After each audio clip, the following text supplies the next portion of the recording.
Hello, you're watching Big Red Journeys, and on today's journey we're here at the Seattle Aquarium. And here we are. Love the look of the aquarium. Very waterfront. Looks like it's on Pier 59. It's kind of like a medium-sized aquarium, you know, not too large, nothing compared to like Monterey Bay, but a little bit larger than San Diego's. So let's go check inside. I did know that we purchased the city pass beforehand, which was a great deal. And apparently reservations are required, or time tickets I should say.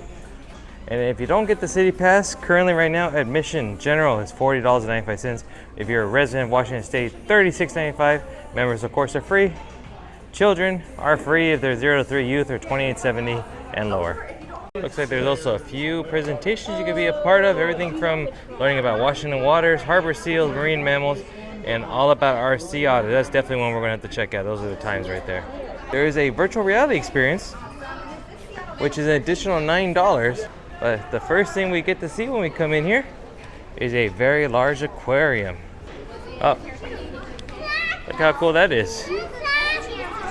They even got the All-Star Game flag hanging down there. That's pretty cool. On the other side of the large aquarium, they got one of those convex in shapes where you can go in there and get like a, oh wow. Oh, there's a wolfie. A wolfie right there. There is, of course, a cafe here if you want to pick up some lunch. Oh, looks like we got a little, whew, that tide got a little bit high actually, these little waves. So we got crashing waves. Take a peek under the waves. We got things like more anemones, urchins, other types of fish. These are going to be the ones that spend a large portion of their time in the wave zone areas of waters. Next up, we got a large room here. Oh, different various exhibits here.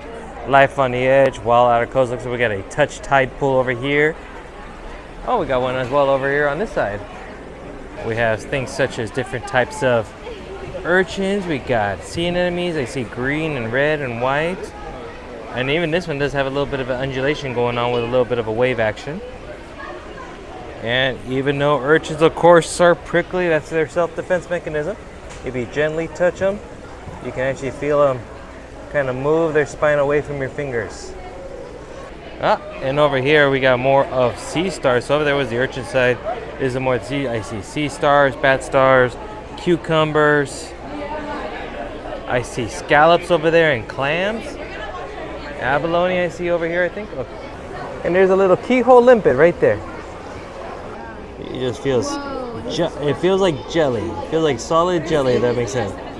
You get the little bumps there that are soft, but just amazing how they feel.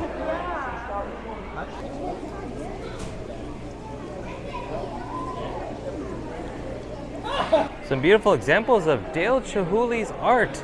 So of course he has a very famous glass garden right next to the Space Needle. We may check it out a little bit later in a different video. But here's some good examples. Obviously these are marine inspired. I see examples of shells like clams, urchins, sea stars. So far right here, this is one of my favorite things I've seen so far is this moon jelly exhibit. It's just a big old donut. You can see how it goes into the ground. And obviously I'm sure it just cycles back and forth in this circular motion. One of my favorite of all sea creatures is in this aquarium right over here. The octopus, the GPO, the Giant Pacific Octopus. Look at all of those suckers. Look at that. And very out in the open too. Most of the time when you see the GPOs, they're out in small crevices and rocks in the aquariums, and now out here in the open, you get a really good view of them.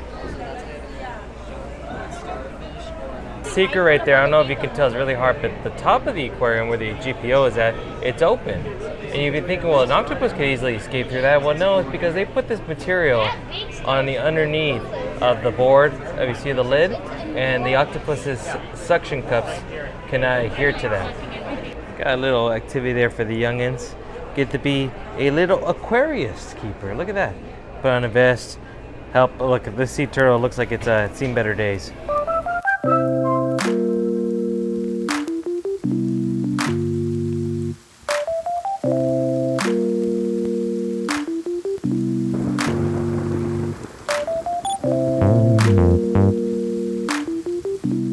into this dark, luminous cave over here. Oh, we got some tropical fish in this one. Oh, unicorn fish, right there. Oh, yeah, there's the goldfish right there. And you can always know the goldfish because they got little scruffies underneath their chin like a billy goat.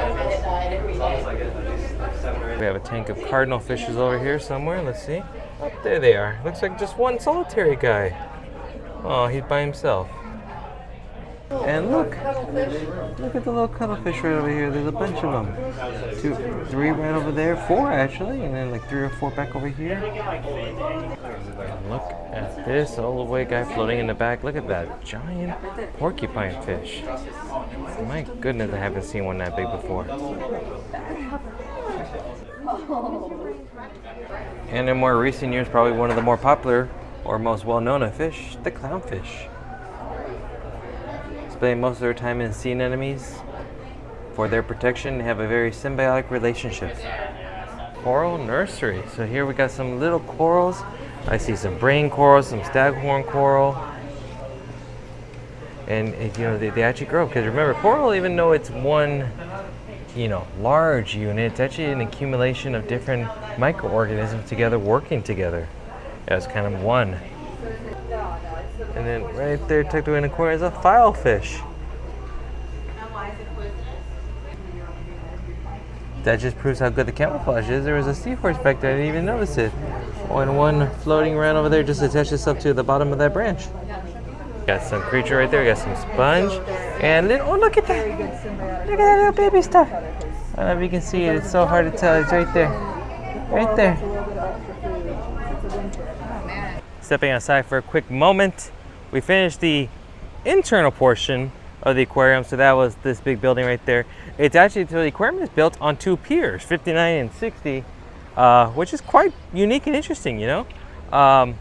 So it's pretty small. We went through, like I said, all the internal portion. That's where all the mini aquariums are going to be. Over there on that half, that's where the harbor seals, the otters are going to be. And I believe there's a keeper talk on the harbor seals in a few moments, and as well as the otters later today at 4:45 before they close. And I believe the virtual reality ride that we're going to go on is over there as well too.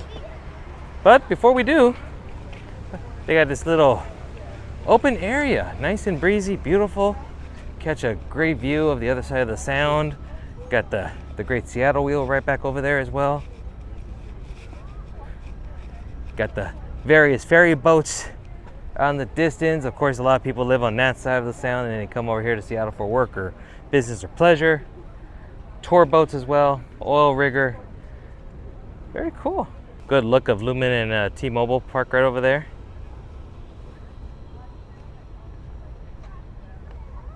Oh, there's even a cruise ship right now in town. Looks like it's a part of the Norwegian Sun, so Norwegian Cruise Lines probably.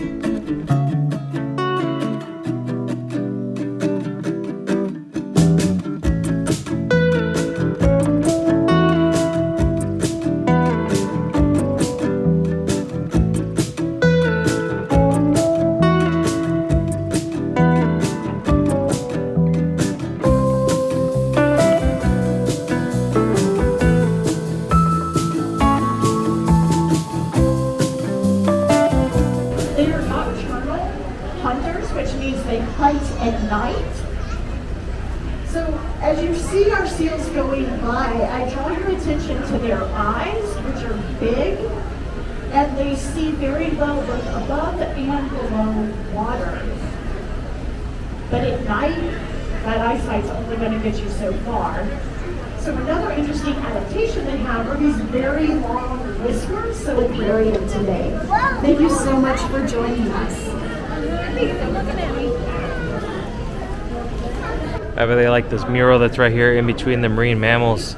You can see the spawning of salmon, or the salmon run, but then you have what they actually really look like, but then of course the Native American attributes and the way that they look in the Native American art from this area. This is cool. They even have a veterinary clinic learning lab here. Let's see if we can get up there without some of the glare. You can see some of the traditional types of devices that they will use here to help maintain and take care of their animals.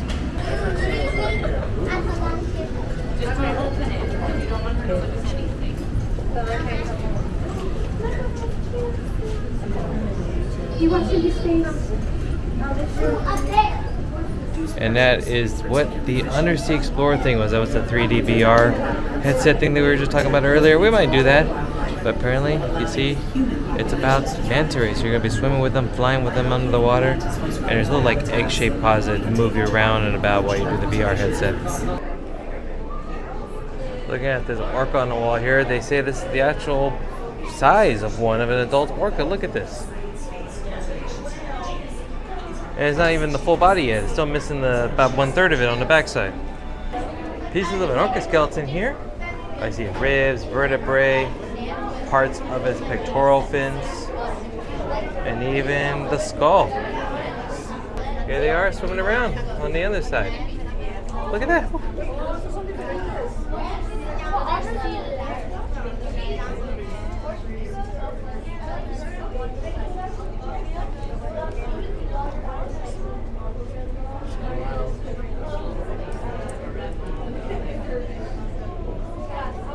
And this is cool. It's a 360 view, and we're actually literally under the water. Look at that.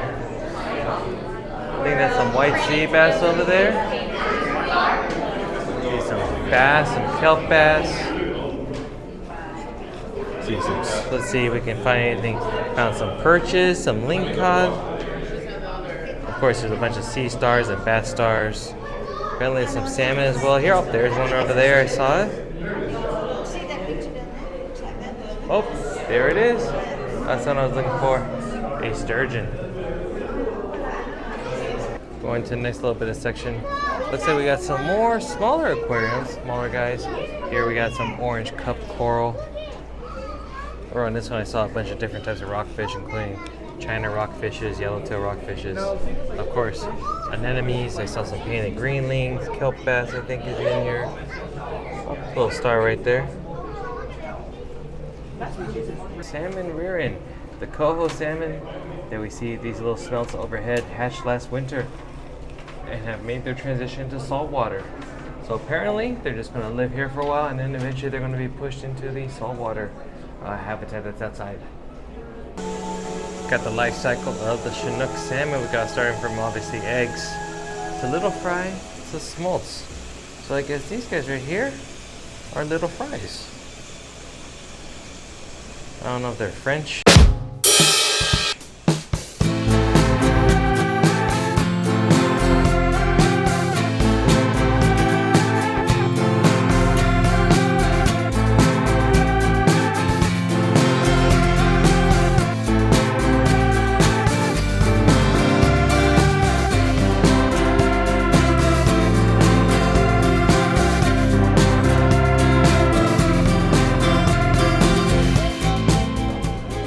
Now we're in the waterfowl area. There's a common murre right there. Not to be confused with James murre. Got a tufted puffin making lots of flappy noises over here. Let's see where he's at. Oh, there he is. There.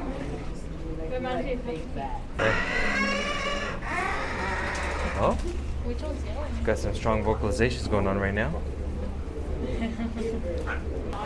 Over here we got some black oyster catchers, or at least we're trying to find some. Up there he is.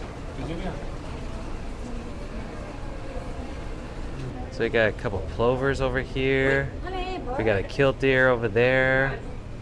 Over there, on the backside behind us, I'll show you in a second, we saw some black oyster catchers. And these two finches that we just saw pop in through the netting up top, and then up there, see? He's trying to get in too. See? He's like, I want to join, I want to play. They find their way in.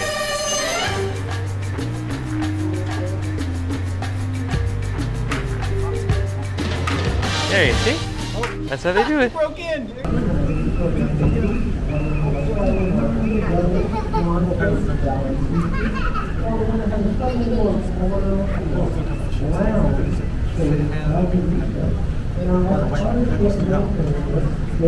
Not too picky. They're going to be eating up to 100 different prey species. Now, that's a lot of food. 100 different prey species means that they're going to be eating a lot. A little bit last of the marine mammals. We got river otters, but I don't see them here. They might be in the water over there. If not, they might be in the back somewhere over there. So these are the other bits of salmon. These are the ones that after their little fries and sprouts that they go into the next level of their life. And this is it right here. These are still juveniles, of course. They get much bigger than this. Yeah, beautiful bronze statue here just outside of most likely what is a stellar sea eagle, which of course is where the Seattle Seahawks get their name from. Well, of course, as all things do when they come to an end, they usually end in a gift shop. So on first glance, I see a lot of cute toys, stuffed animals. Of course, they got t-shirts and hats and stuff and magnets. Let's see what they got. Got a little cute little squishimals. Here's a little otter. A cow nose ray. Like, obviously, I've seen cow nose rays at SeaWorld and aquariums, but I've never seen a stuffed version of one. A puffin, some sharks, a lady sea dragon, a pelican. Pretty cool. For those, the generic-y off-market version of Legos. Look at this. A sea otter, octopus, a puffin, orca. I saw celebrities. That's cute. Oh, this is cool. It's like a tiger shark, but instead of the stripes, they're the lines of trees. And that is a cute shirt as can be. I hide snacks in my armpits. Yum. The whole pier is right over here. There's a lot to see. We got a whole bunch of those little curio shops that we can go into. I heard there's a Curiosities shop we gotta eventually go see. Probably look at some of these stores while we're here and just have a good old time here on the pier. Well, before we ended up going into the aquarium, we were told we had to visit one particular shop. That is the old Curiosities shop. And already, I can see just by the greetings of the totem poles and wall art, I think we're in for a treat. Oh yeah, look at this. Greeted by some wonderful art.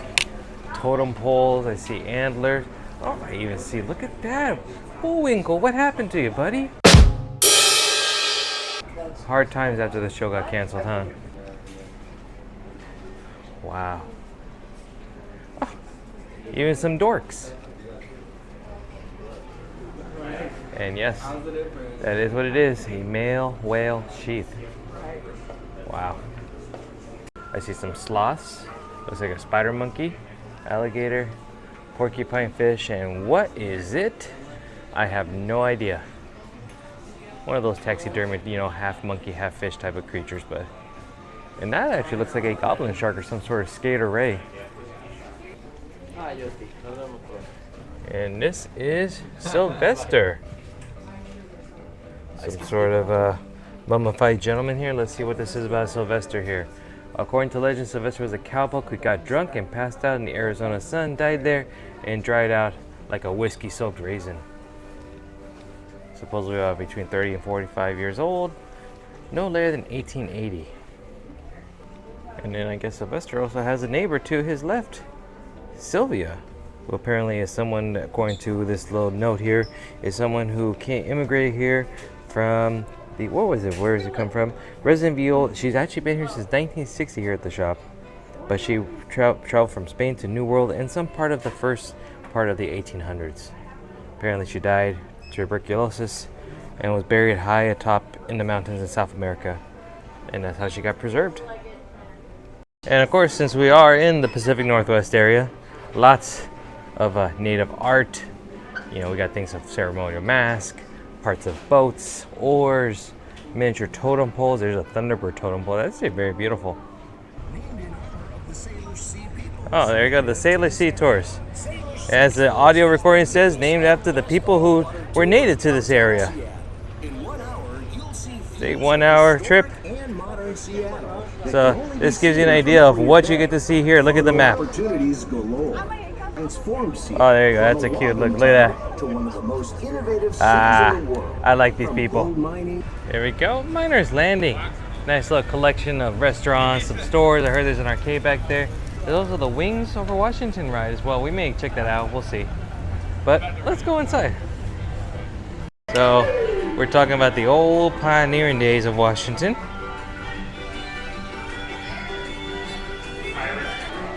This way to food, carousel, and shops. The crab pot over here. It's a wide mix between minor pioneer stuff and then like war fisherman kind of thing. The sourdough bakery and restaurant, that would have been good to go to. The Klondike Arcade. And they got some old-timey photos as well too on the wall. Got a raccoon up there. Got some buffalo, a mountain goat,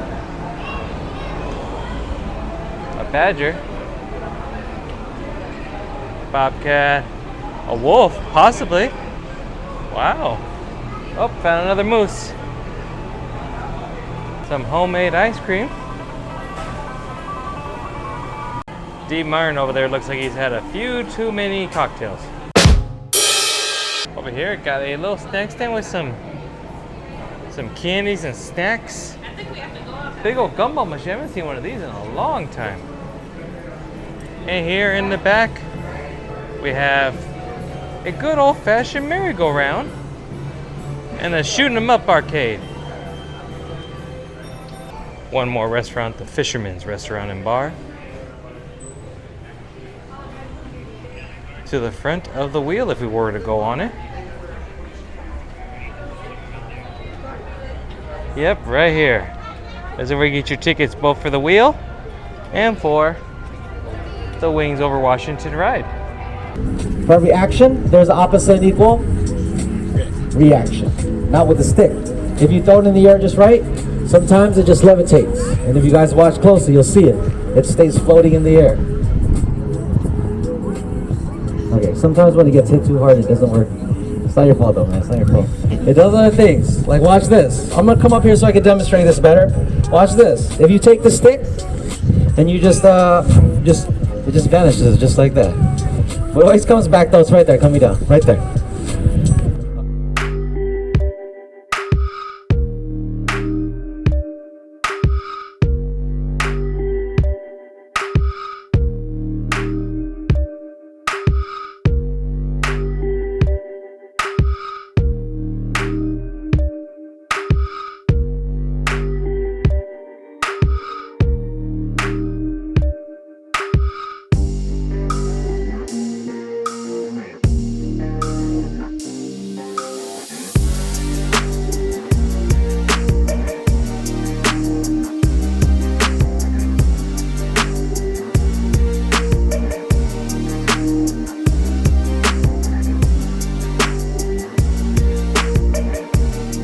Now, that was a cool show. That's one of the things I love about like piers and little things like touristy areas. You're going to see some busker shows like that. Like we just had a great magic show by Mark Bautista. Funny enough, he's actually from San Diego, so shout out to him for that. I'm going to put his social media stuff on here as well. Definitely check him out. Good, giving a little San Diego love to the boy over here. He's actually traveling. He lives in Vegas now, and he's doing his gig work here, doing Seattle. Then he'll move on to another city and so forth, and then eventually come back to Vegas for a little while and then do it all over again.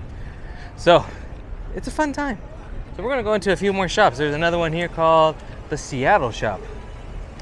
Makes sense. So yeah, everything more of the basic Seattle tchotchkes, keychains, shirts. But this one's got some sporting goods over there. Look, they got a bunch of Kraken jersey. I saw some other baseball jerseys over there. Seahawks, of course, Mariners, All-Star gear. Yeah, this one's got a nice little setup over here. Wow, look at the art that's in this gallery. On first glance, it just reminds me of, you know, the type of art, like, I don't know if you're familiar with, like, the velvet paintings from the 60s and 70s, right? It's along that line, but from what I understand, it's stereochromo-opticus. I might be completely disregarding that word, but here's an example of what I'm talking about. Look at this, like, I'm just gonna put the camera on here. Doesn't it look like the painting is like alive, like moving, like the layers go from blue to red to green, like it's almost a moving motion just by looking at it. It is crazy. You have these lenses, essentially like 3D lenses, and you look at them, and it's hard to tell through the camera, but that same photo or the same canvas right there, I'm seeing it move in layers. Really, I don't know how to describe it any better than that. It's like layers of colors. So one lens is filtered, the other one's just a plain lens, and it kind of plays tricks on your receptors, and you know, your brain looks at it in like wavelengths essentially, you know, from one color to one color. It's how your brain recognizes it. It's a huge science behind it, but all I can tell you is that these works of art are amazing. Well, that is going to do it for today's journey here at the Seattle Aquarium, as well as our little bit of trip here on the piers. It was a great time. I enjoyed making this video. I hope you enjoyed watching it. It's fun to be, you know, visiting new aquariums, new cities. Seattle is, you know, a city that I've always wanted to visit, and luckily I had the opportunity here, you know, with the All-Star game happening this weekend. It was a perfect time for me to come up here and visit, and the Seattle Aquarium was definitely on my list of must-dos while I was up here. So if you like this video, do me a huge favor, give it a big thumbs up for me. Second, subscribe if you haven't done so already. And third, hit the notification bell. Have a lot more journeys headed your way, including some more here for my trip to Seattle, as well as make sure to follow me on social media at TikTok, Twitter, and Instagram at BigRedJourneys. So for me to you, thank you, and then I'll see you on the next journey. Bye-bye now.